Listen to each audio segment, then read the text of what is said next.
Assalamualaikum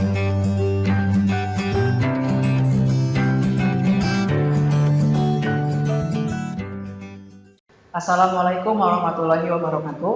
Perkenalkan, nama saya Imam Supardi. Di sini saya akan menjelaskan materi geografi kelas 11 semester 2 bab 5 tentang dinamika kependudukan.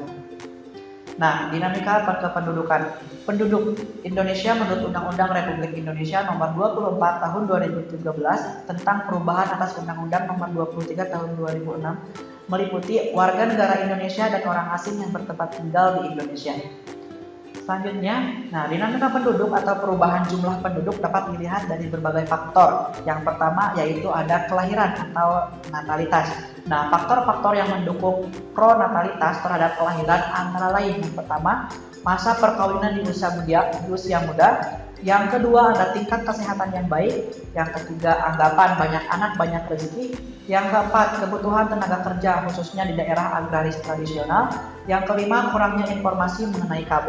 Dan yang terakhir yaitu keinginan memperoleh anak laki-laki sebagai penerus keturunan.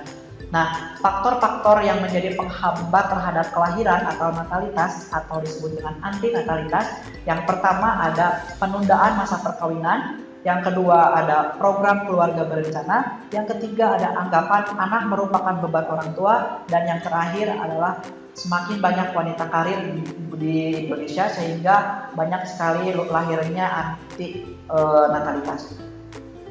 Klasifikasi angka kelahiran. Di sini ada beberapa klasifikasi kelahiran. Yang pertama itu ada angka kelahiran kasar atau biasa disebut dengan Court Birth Rate atau CBR. Angka kelahiran kasar adalah banyaknya kelahiran dalam suatu tahun tertentu per 1000 penduduk pada pertengahan tahun yang sama. Rumus dari CBR ini bisa dilihat bahwa CBR sama dengan B per P dikali K. B itu merupakan jumlah bayi yang lahir hidup pada periode tahun tertentu, sedangkan P itu adalah jumlah penduduk pada pertengahan tahun. Biasanya yang dipakai itu adalah pertengahan tahun sebelumnya. Dan untuk K itu konstanta. Untuk konstanta ini biasanya menggunakan angka 1000. Selanjutnya yaitu angka kelahiran umum atau General Fertility Rate atau disingkat dengan GPR. Angka kelahiran umum atau General Fertility Rate atau GPR memperlihatkan jumlah bayi yang lahir hidup dari setiap 1000 penduduk wanita yang berusia produktif, yaitu umur 14 sampai 49 tahun. Kenapa menggunakan umur 14 sampai 49 tahun? Karena itu mengambil rata-rata wanita yang mengalami menstruasi atau kematangan pada rahim. Rumus dari GPR atau General Fertility Rate ini adalah GPR sama dengan B per PF dikali rentang umur 15 sampai 49 tahun dikali K. B ini jumlah bayi yang lahir hidup selama 1 tahun. Kemudian ada PF itu jumlah penduduk wanita usia reproduktif pada pertengahan tahun. Ini kalau yang sebelumnya itu secara umum jumlah penduduknya, kalau yang ini jumlah wanita yang usia produktif itu yang umurnya itu 15 sampai 49. Konstantanya ngambil 1000. Kemudian ada angka kelahiran menurut kelompok usia atau Age Specific Birth Rate atau disingkat dengan ASBR. Angka kelahiran menurut kelompok usia menunjukkan banyaknya kelahiran dari wanita pada suatu kelompok pada tahun tertentu per 1000 wanita pada kelompok umur dan pertengahan tahun yang sama. Rumusnya itu bisa dilihat ASBR, X-nya itu adalah tahun, menunjukkan tahunnya. BX per PX dikali K. Keterangannya B ini adalah CBR adalah angka kelahiran kasar.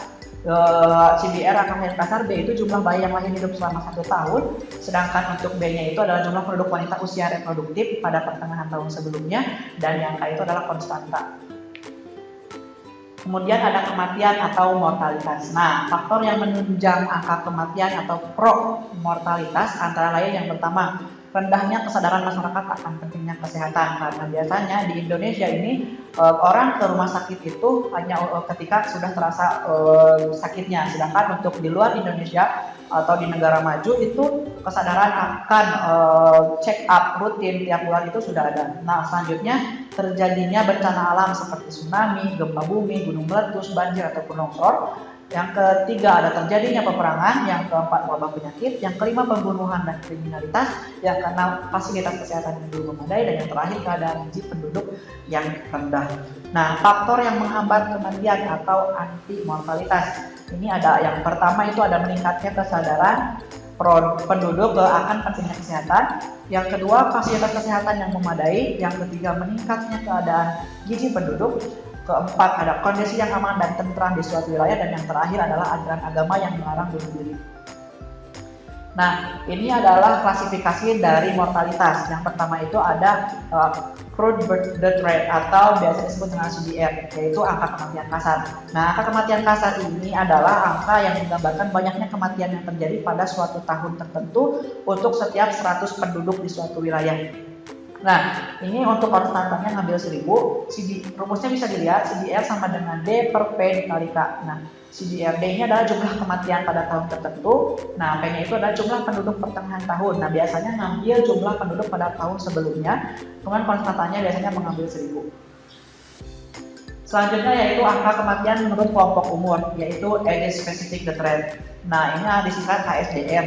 ASDR atau angka kematian menurut kelompok umur adalah banyaknya kematian per 1000 penduduk laki-laki maupun perempuan. Nah, rumusnya bisa dilihat ASDR X sama dengan D per P dikali K. Nah, SDR ini angka kematian menurut kelompok umur tertentu, DX ini adalah jumlah kematian pada kelompok umur X pada tahun tertentu, PX ini adalah jumlah penduduk ke kelompok umur X pada tahun tertentu, dan X-nya itu adalah tahun umur atau kelompok umur, dan K-nya konstanta di sini ngambil 1000. Klasifikasi angka kematian. Nah, angka kematian bayi atau infant mortality rate. Nah, angka kematian bayi adalah angka yang menggambarkan banyaknya kematian bayi berusia di bawah 1 tahun per 1000 kelahiran hidup pada 1 tahun tertentu. Nah, rumusnya itu bisa dilihat IMR atau infant mortality rate sama dengan D per B dikali K. Nah, D ini adalah jumlah kematian bayi di bawah 1 tahun pada tahun tertentu. Untuk B-nya adalah jumlah kelahiran hidup dalam tahun yang sama. Kemudian konstantannya di sini adalah 1000. Selanjutnya, migrasi. Nah, migrasi, angka migrasi masuk. Nah, migrasi yaitu perpindahan penduduk. Nah, di sini ada migrasi, rumusnya itu adalah I per P dikali konstanta. Nah, migrasi I sama dengan jumlah imigran masuk atau input pada tahun tertentu, dan P merupakan jumlah penduduk pada pertengahan tahun tertentu. Nah, di sini ngambil konstantanya adalah 1000. Selanjutnya, nah, angka migrasi keluar. Nah, angka migrasi keluar atau MO sama dengan O per jumlah penduduk dikali K. Nah, kalau O itu adalah jumlah imigran keluar pada tahun tertentu. Untuk P-nya jumlah penduduk pada pertengahan tahun tertentu, dan K-nya di sini mengambil 1000. Selanjutnya, angka migrasi bruto. Nah, angka migrasi bruto ini atau MG yaitu sama dengan rumusnya itu bisa dilihat I ditambah O per P1 ditambah P2 dikali K. Nah, I itu adalah jumlah imigran masuk, O itu adalah jumlah imigran keluar, P1 adalah jumlah penduduk di tempat tujuan, dan P2 adalah jumlah penduduk di tempat asal. Dan K-nya adalah konstanta, di sini mengambilnya 1000. Nah, selanjutnya adalah pertumbuhan penduduk dan proyeksi penduduk. Pertumbuhan penduduk secara alami adalah pertumbuhan penduduk yang dihitung dari selisih antara kelahiran dan kematian di suatu wilayah. Sedangkan untuk pertumbuhan penduduk total adalah suatu pertambahan penduduk berdasarkan tidak hanya selisih dari angka kelahiran dan kematian penduduk saja, tetapi memperhitungkan faktor migrasi, baik migrasi internal maupun output seperti itu. Selanjutnya, proyeksi penduduk. Nah, proyeksi penduduk adalah jumlah penduduk pada masa yang akan datang dapat diperkirakan. Nah, ini di sini dapat menggunakan data penduduk saat ini menggunakan rumus yang tertera. Di sini bisa dilihat PN sama dengan PO dikali 1 ditambah R dikali N. Nah, PN itu adalah jumlah penduduk pada tahun ke N untuk tahun tertentu. P0-nya itu adalah jumlah penduduk pada tahun ke 0 atau tahun dasar. O-nya itu adalah jumlah migran keluar pada tahun tertentu. N-nya itu adalah jumlah tahunan. Dan yang R itu adalah tingkat pertumbuhan penduduk per tahun dalam persen. Nah, selanjutnya yaitu mobilitas penduduk dan tenaga kerja. Nah, mobilitas ini terbagi menjadi dua, yaitu ada mobilitas permanen dan mobilitas non permanen. Nah, mobilitas permanen ini ada mobilitas, ada migrasi eksternal dan ada migrasi internal. Nah, migrasi eksternal ini ada migrasi, emigrasi, dan remigrasi, sedangkan migrasi internal ini ada transmigrasi sama urbanisasi. Sedangkan untuk mobilitas non permanen ada komutasi atau biasa disebut mobilitas ulang-alik. Nah, maksud dari mobilitas ulang-alik ini adalah contohnya kita bekerja di perkotaan, namun kita punya rumah di perkampungan, yang dimana kita ulang-alik atau bolak-balik, istilahnya pulang pergi dari satu kota kemudian ke desa seperti itu. Dan yang terakhir ada sirkulasi. Nah, mobilitas tenaga kerja. Berdasarkan mobilitas tenaga kerja, tipe tenaga kerja ada dua macam, yaitu ada stayer, ada movers. Dan maksud dari stayers ini adalah orang yang kerja tersebut berdiam diri di sekitar tempat kerja. Sedangkan untuk mover, mereka bergerak dari suatu wilayah ke wilayah lain untuk mencari pekerjaan dan bisa bergerak kembali. Nah, selanjutnya yaitu kualitas penduduk di Indonesia. Dalam Undang-Undang Republik Indonesia nomor 52 tahun 2009 tentang perkembangan kependudukan dan pembangunan keluarga, kualitas penduduk adalah kondisi penduduk dalam aspek fisik dan non-fisik yang meliputi derajat kesehatan, pendidikan, pekerjaan, produktivitas, tingkat sosial, ketahanan, kemandirian, kecerdasan sebagai ukuran dasar untuk mengembangkan kemampuan menikmati kehidupan sebagai manusia yang bertakwa, berbudaya, berkepribadian, berkebangsaan, dan hidup dengan layak. Nah, bonus demografi dan dampaknya terhadap kehidupan. Nah, bonus demografi ini diperkirakan akan muncul dari tahun 2090 sampai 2020 sampai 2030. Nah, maksud dari bonus demografi ini adalah peningkatannya jumlah usia produktif dibandingkan jumlah yang usia non produktif.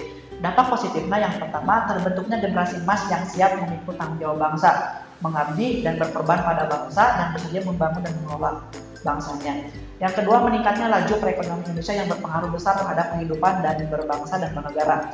Kehidupan negara Indonesia yang modern, tertata, dan lebih baik. Dan yang terakhir, roda perekonomian akan berkembang pesat dan siap bersaing dalam dunia internasional. Nah, dampak negatifnya ada juga. Yang pertama ada semakin sempitnya lapangan pekerjaan dikarenakan jumlah penduduk usia kerja lebih besar dibandingkan jumlah lapangan pekerjaan yang ada. Selanjutnya, pengangguran semakin banyak akibat dari poin pertama tadi. Yang ketiga, kemiskinan semakin menjadi-jadi. Ini akibat dari poin yang pertama dan kedua. Selanjutnya, timbul kawasan-kawasan selat area atau pemukiman kumuh. Nah, ini diakibatkan dari faktor-faktor atau tadi yang disebutkan pertama. Kemudian ada kualitas kesehatan menurun. Ini bisa dicontohkan di area-area selam area. Kemudian ada perekonomian yang memburuk. Nah, ini dikarenakan tadi ketidaksiapan menampung para pekerja yang banyak di lapangan pekerjaan. Yang terakhir yaitu pendidikan rendah, mengakibatkan kualitas sumber daya manusia juga rendah dan mengakibatkan soft skill dan hard skill-nya rendah dan tidak bisa bersaing di dunia pekerjaan. Nah, selanjutnya faktor-faktor penentu keberhasilan pemanfaatan bonus demografi. Yang pertama, peningkatan kualitas pendidikan. Yang kedua, peningkatan kualitas kesehatan. Yang ketiga, konsistensi dalam penurunan angka fertilitas. Yang keempat, ketersediaan lapangan pekerjaan. Yang kelima, meningkatnya tabungan keluarga. Dan yang terakhir, yang keenam, meningkatnya perempuan yang masuk dalam masa kerja. Nah, masalah akibat dinamika kependudukan. Yang pertama, ledakan penduduk. Nah, ledakan penduduk adalah keadaan penduduk dengan laju pertumbuhan yang cepat sebagai akibat dari tingkat kelahiran yang tinggi, sedangkan tingkat kematian menurun secara tajam. Nah, ledakan penduduk ini terjadi terutama ketika pasca Perang Dunia Kedua, di mana karena ketika Perang Dunia II ini membludak, sehingga setelah pasca orang-orang merasa tenang dan memilih untuk bereproduksi dengan cepat. Seperti itu. Selanjutnya, dampak negatif yang muncul akibat ledakan penduduk. Yang pertama, memicu terjadinya eksploitasi berlebihan terhadap lahan pertanian atau bisa dikatakan sumber daya alam. Nah, selanjutnya meningkatkan aktivitas industri dan rumah tangga yang tidak ramah lingkungan. Yang ketiga, lapangan pekerjaan yang dibutuhkan menjadi lebih banyak. Yang keempat, memperbesar kebutuhan lahan untuk pemukiman. Dan yang terakhir, peningkatan perubahan pada sumber daya air, pangan, dan sebagainya. Selanjutnya yaitu sebaran penduduk yang tidak merata. Nah, ada 3 jenis kepadatan penduduk. Ada kepadatan penduduk kasar, yang rumusnya itu adalah kepadatan penduduk kasar, yaitu jumlah penduduk per jiwa dikali luas wilayah. Selanjutnya kepadatan penduduk fisiologis, rumusnya itu adalah kepadatan penduduk sama dengan jumlah penduduk per jiwa dibagi luas lahan pertanian. Nah, selanjutnya ada kepadatan penduduk agraris, yaitu jumlah penduduk petani atau jiwa dibagi luas lahan pertanian. Nah, selanjutnya yaitu sumber-sumber data kependudukan. Nah, ada yang pertama yaitu sensus penduduk. Nah, jenis-jenis sensus ini ada dua. Yang pertama ada sensus de facto. Nah, maksud dari sensus de facto adalah cara penghitungan jumlah penduduk yang dilakukan pada setiap orang yang ada di suatu wilayah. Sedangkan sensus de jure adalah sensus yang dilakukan pada tiap penduduk yang benar-benar penduduk asli di daerah tersebut. Seperti itu. Nah, yang selanjutnya yaitu registrasi. Nah, registrasi penduduk adalah pencatatan tentang identitas atau ciri-ciri status dan kondisi penduduk yang dilaksanakan secara terus-menerus oleh instansi tertentu atau pemerintahan, mulai tingkat rendah. Nah, registrasi penduduk ini lebih biasanya dilakukan di pemerintahan yang tingkat dasar seperti desa atau kecamatan. Nah, untuk survei merupakan hampir sama dengan sensus penduduk, namun perbedaannya terletak pada waktu, rentan, serta wilayah dan jumlah penduduk yang didata seperti itu. Nah, yang selanjutnya itu metode pengolahan data kependudukan. Tahapan dalam kegiatan pengelolaan data kependudukan ada dua. Yang pertama proses pengolahan prakomputer dan proses pengolahan data dengan komputer. Selanjutnya, menganalisis data kependudukan ada dua pendekatan yang digunakan dalam analisis data. Yang pertama yaitu ada pendekatan kohort, yang kedua ada pendekatan waktu. Nah, komposisi penduduk dalam analisis data kependudukan. Berdasarkan komposisi penduduk, menurut umur dan jenis kelamin ada beberapa konsep dan ukuran yang bisa dipelajari. Yang pertama ada sex ratio atau jenis kelamin atau disebut dengan gender. Nah, kalau sex ratio ini sama dengan rumusnya itu jumlah penduduk laki-laki dibagi jumlah penduduk perempuan dikali 100. Nah, selanjutnya yaitu angka beban tanggungan atau dependensi rasio. Nah, dependensi rasio yaitu penduduk usia 0 sampai 14 tahun ditambah 65 tahun ke atas, atau biasa disebut dengan penduduk usia yang tidak produksi, yang tidak bekerja, dibagi penduduk usia 15 sampai 64 tahun, yaitu penduduk usia yang produktif atau menghasilkan dikali 100. Nah, tingginya angka ketergantungan dapat menimbulkan beberapa masalah. Di antaranya, usia produktif akan menanggung beban berat dalam memenuhi kebutuhan golongan non-produktif. Yang kedua, pendapatan per kapita daerah menjadi turun. Yang ketiga, kemampuan menabung masyarakat menjadi rendah. Dan yang keempat, pertumbuhan perekonomian menjadi lambat. Nah, selanjutnya berdasarkan komposisi umur dan jenis kelamin, karakteristik penduduk dapat dibedakan menjadi 3 ciri, yaitu, nah ini ada 3 gambar piramida penduduk. Yang pertama ada piramida ekspansif, yaitu penduduk muda, di mana bisa dilihat dari gambar itu piramida secara penampakannya, artinya bahwa jumlah penduduk dengan umur yang kecil atau berarti tingkat kelahirannya lebih tinggi daripada tingkat kematian, seperti itu. Nah, kemudian piramida stasioner. Nah, kalau piramida stasioner ini lebih bersifat tetap, artinya dilihat dari umurnya yang terendah sampai ke atas, bisa dilihat bahwa stasiun granat ini dari umur rendah sampai ke hampir ke ujung itu bersifat statis, sedangkan untuk kematiannya menjadi menurun. Nah, kalau piramida konstruktif ini jumlah kelahiran itu dan kematian tetap, tetapi membludak di jumlah penduduk pada usia pertengahan atau usia produktif. Mungkin hanya itu dari saya. Terima kasih. Assalamualaikum warahmatullahi wabarakatuh. Kunjungi sosial media lainnya seperti website kami di pkbmalkata.com, Facebook PKB Malkata Mananjaya, Instagram PKB Malkata _official. Dan terima kasih telah klik video ini. Jangan lupa like, comment, share, dan subscribe untuk menunjukkan dukungan kamu terhadap channel ini. Enjoy the video, PKB Malkata.